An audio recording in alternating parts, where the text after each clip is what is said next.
Prince Institute Shortened Dictation 80 words per minute.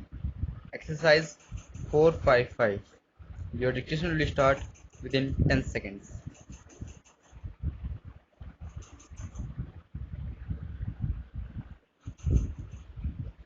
Start.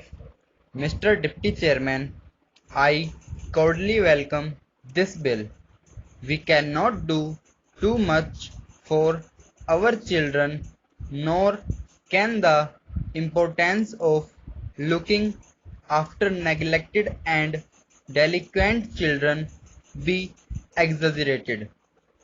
It is but right that the central government should set up a model law and also try to operate that law in a manner which can be imitated by all the states.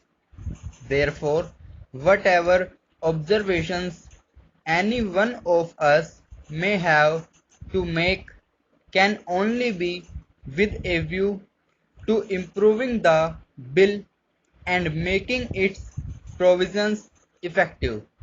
Sir, under the bill, two kinds of institutions are to be set up: children's homes for the neglected children and special schools for the delinquent children. Throughout the bill, these two institutions are kept entirely separate. I do not see why there should not be an exchange between these two institutions in suitable cases. There may be delinquent children whose delinquency could be easily removed and whose retention in the special school may not be advantageous. While it may not be possible to restore the child to a parent or guardian, it should be possible to put it in a children's home. Similarly, some children in the children's home may prove nuisance and danger to the other children, and it may be worthwhile to remove those children in the special schools. I do not see any provision where the administrator or competent authority can make this exchange. I think at least it should be provided in the rules. There is a provision about religious denomination in special schools, but I do not see why a similar provision has not been inserted so far as the children's home are concerned. The same thing must apply to the children's homes also. In fact, it should be made applicable to them to a greater extent.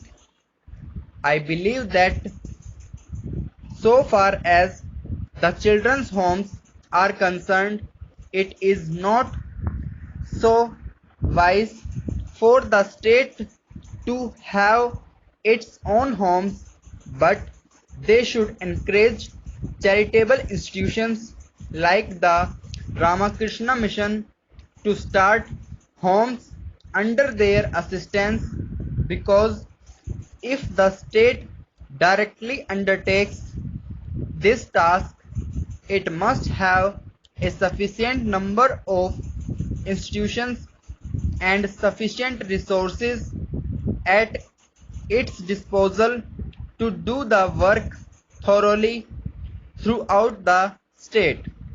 I do not know if any authority will get the financial resources to apply this bill immediately.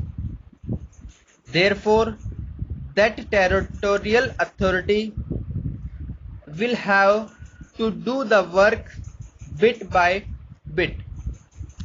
Further, I find that there is no provision here for financial assistance to homes which are run by private non-official institutions.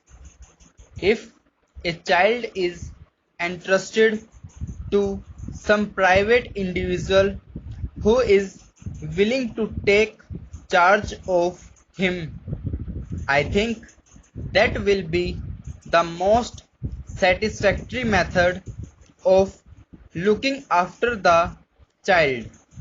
If there are such persons and if they are poor, there is no reason why the state should not assist them. Of course, you have to have a proper supervising agency to see that the child is being looked after well and is being treated well.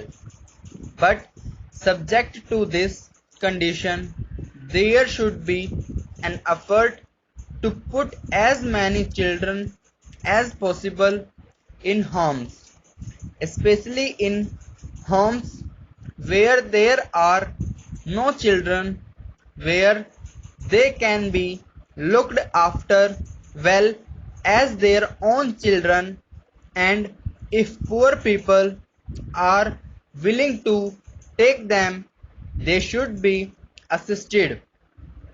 A multiplicity of methods is required for this purpose, and it is not a question of either having state homes or nothing at all. Sir, to run these children's homes and the special schools, a special type of individual is needed. It is necessary to select people who are psychologically fit to deal with these children. It requires a great deal of affection and patience to deal with them. With a great deal of patience should be selected. If requirement is made, just as government officials are appointed, then I do not think these homes will be run satisfactorily. It is prescribed that sociological experts and others are to be on the boards. I do not know whether expert knowledge is needed to decide whether a child is neglected or whether expert knowledge is not needed to look after a child when he is put into a children's home or into a special school.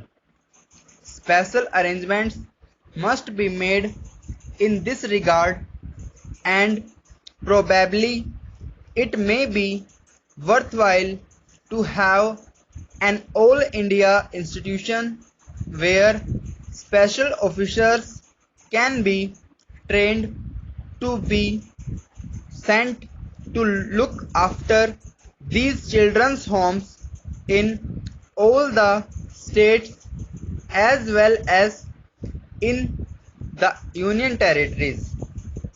This is a matter which requires a great deal of consideration. I hope, sir, that as a result of this bill, beggars will become extinct. I entirely endorse all that has been said by Dr. Kunzru regarding the necessity to take away beggars' children. A beggar must be automatically deemed to be unfit to support a child and his child must be put in a children's home.